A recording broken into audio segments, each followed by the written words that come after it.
안녕하세요. 이현우 작가입니다. 요즘 뉴스 보면은 서울 거래량 급증, 강남은 여전히 견조, 이런 이야기가 더 많아지고 있습니다. 재미있는 것은 부동산은 올라가는데 요즘 영끌들의 힘들어하는 소리가 계속 들려오고 있습니다. 대출 이자를 갚으면서 아이들은 커가지, 돈 들어갈 곳은 많지, 내 몸이 내 몸이 아니에요. 이런 말이 자주 들려오고 있습니다. 이게 바로 대한민국 영끌의 현실입니다. 지금은 부동산 정상화를 위해서 전 국민이 아파트 구매 안 하기 운동이라도 해야 할 때입니다. 아무튼 지금은 소수 투기꾼의 선동과 언론 플레이로 시장이 버티고 있는데요. 다행히도 지금 부동산 거품이 무너지면서 부동산 신화도 완전히 끝날 조짐이 보이고 있습니다. 이제는 돈 버는 규칙까지 완전히 바뀔 기미가 보이고 있는데요. 그래서 오늘은 그 상황을 살펴보겠습니다.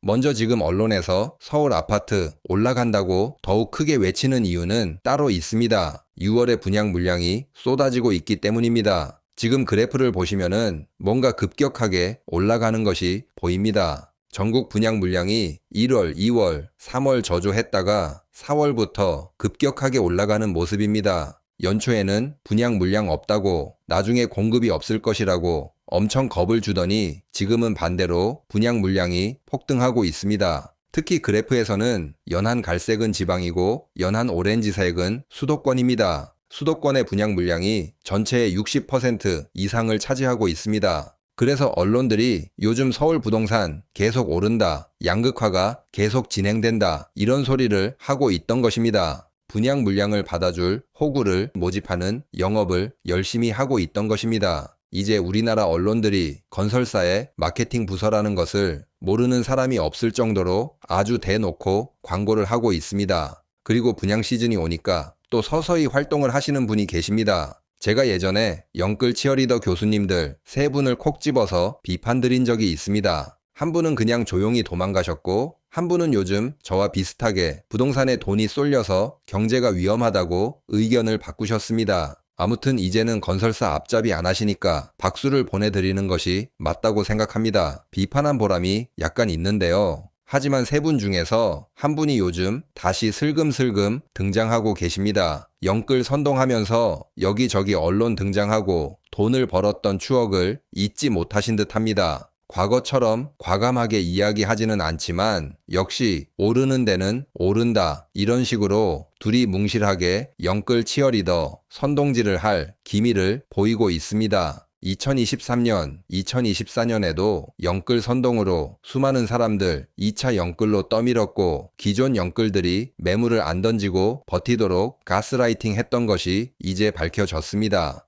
아무튼 분양 시즌이 시작된 만큼 한 분은 비판을 아랑곳하지 않고 다시 돈 벌려고 나온 듯 합니다. 아무튼 지금 언론과 영끌 교수들이 다시 선동을 시작했지만 부동산을 매수할 사람은 없다고 보시면 됩니다. 영끌 선동꾼들이 주로 하는 말이 우리나라 돈 많은 사람이 정말 많다, 입니다. 그래서 아무리 비싸도 그것을 받쳐줄 수요가 있다고 주장합니다. 하지만 정말 그럴까요? 2024년 KB 한국부자보고서 일부 자료를 보겠습니다. 금융자산과 부동산 자산을 각각 10억 이상 보유한 진짜 부자는 전국에 46만 1000명 정도가 있습니다. 전체 인구 5천만 명 중에서 고작 0.9%에 불과합니다. 100명 중에 1명도 안 됩니다. 우리나라 서울이나 수도권에 비싼 부동산을 대출받지 않고 사줄 사람이 사실상 얼마 없다는 것입니다. 더 충격적인 건 이런 부자들이 늘어나지 않고 있다는 것입니다. 2024년에는 전년 대비 겨우 5,000명 늘었습니다. 이게 2011년 이후 가장 낮은 증가율입니다.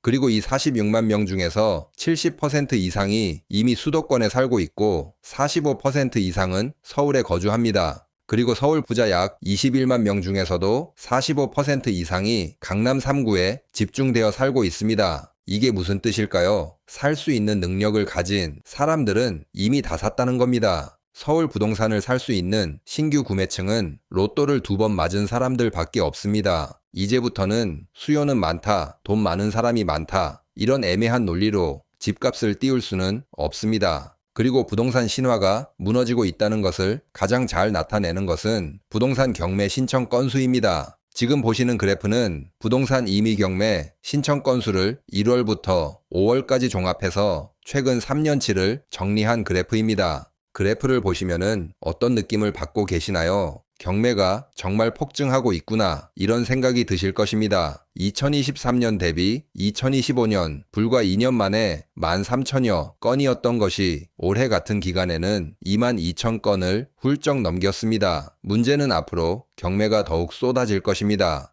지금 연체를 하고 있는 비율이 계속 증가하고 있기 때문입니다. 서울 주담대도 연체율이 늘어나고 있는 만큼 아파트들도 경매로 밀려들 것입니다. 경매가 이렇게 많아지면은 물론 부동산 가격이 정상화됩니다. 하지만 더욱 중요한 것이 있습니다. 사람들 마음속에 자리 잡고 있는 부동산 불패 신화가 깨지게 될 것입니다. 그동안 부동산 불패 신화가 있었던 것은 부동산을 사서 돈을 벌었다는 이야기가 많았기 때문입니다. 하지만 지금 경매를 보시면 어떤가요? 부동산 때문에 패가 망신했다는 비극적인 이야기가 돌게 될 수밖에 없습니다. 유튜브에서 영끌들이 힘들게 살고 있는 모습은 조금만 검색해도 찾아볼 수 있습니다. 사람들이 이제는 부동산을 대출받아서 잘못 매수하면은 패가 망신할 수 있구나 라고 겁을 먹게 될 것입니다. 주변에서 부동산 때문에 어려움을 겪는 사례들을 직접 보면서 과거처럼 무턱대고 대출받아 부동산을 매수할 생각을 전혀 하지 않게 될 것입니다. 그렇게 믿었던 부동산 신화가 무너진다고 보시면 됩니다.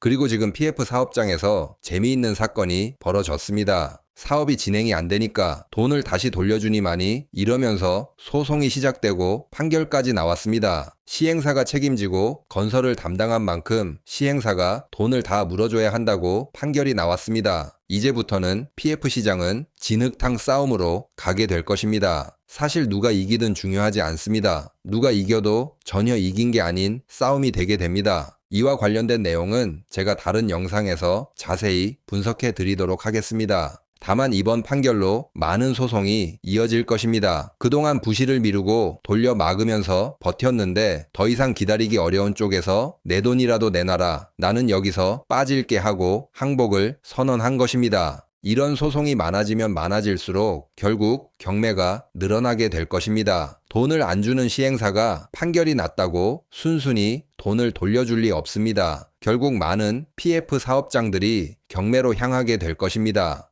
그리고 임의경매 폭증 현상과 맞물려 부동산 시장의 정상화를 더욱 가속화시키는 요인이 될 것입니다. 그리고 마지막으로 지금 돈의 흐름이 주식시장으로 몰려가는 변화가 나타나고 있습니다. 지금 보시는 그래프는 외국인들의 코스피 순매수 동향입니다. 한동안 외국인들이 국내 주식을 계속해서 팔아치우는 모습을 보였던 것과는 확연히 다른 흐름이 나타나고 있습니다. 12월 4일부터 외국인들이 하루에 1조 원이 넘는 금액을 3일 연속으로 순매수했습니다. 덕분에 코스피 지수는 단숨에 2,800에 안착하며 강한 반등을 보였습니다. 이 움직임은 매우 중요합니다. 앞으로 돈의 흐름이 부동산이 아니라 주식으로 몰리게 될 것을 나타내기 때문입니다. 부동산 시장의 열기는 경매와 소송으로 식어가고 있고 주식시장에는 새로운 활력이 생겨나고 있습니다. 앞으로 우리나라가 경제 체질이 변하는 만큼 잘 준비하셔야 합니다. 당연히 제 유튜브를 구독하시면은 저절로 준비하실 수 있을 것입니다. 아직도 구독을 안 하고 보시는 분이 굉장히 많습니다. 구독을 해주셔야지 제가 더욱 좋은 정보와 분석을 드릴 수 있습니다. 아무튼 오늘 영상은 여기서 마치겠습니다. 구독 꼭 부탁드립니다.